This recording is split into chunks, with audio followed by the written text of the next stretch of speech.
I spent 17 years, 10 days in prison before I was finally released by DNA testing. And the main person that you would say was excuse me if I'm a little tongue-tied. I was another victim of Joyce Gilchrist. Joyce Gilchrist and her voodoo science, okay? And turned out, years later that DNA testing proved I was innocent.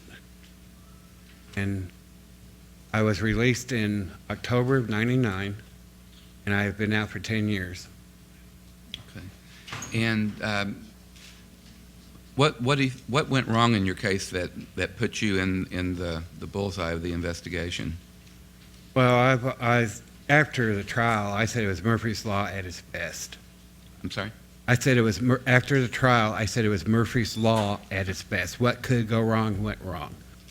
But what happened that was the main thing against me was that the victim gave the real assailant an injury, and I had received a similar injury from a friend of mine at the time.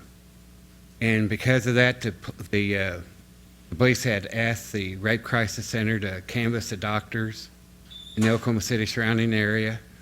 My name came up, and here I am, all these years later, convicted of something I didn't do, and that's what happened, more or less.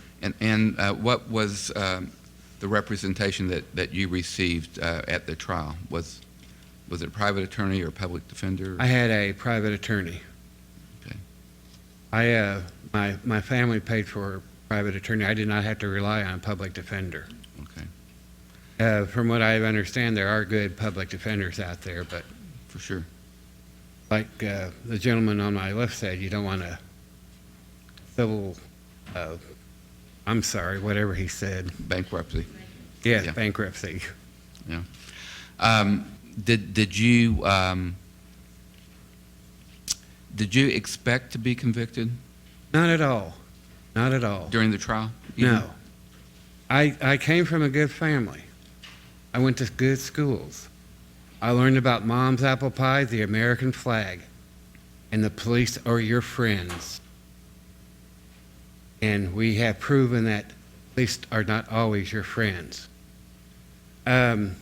Cases like mine and these two gentlemen, they're not supposed to happen here in America. They're supposed to happen across the ocean, not here in America. That's what we're taught to believe. And when it's you who's finally there, it's devastating. I mean, your whole life changes. Your family's lives, everybody you know, practically. It affects a lot of people. And all I can say is it's supposed to happen across the ocean, not here in America. Okay.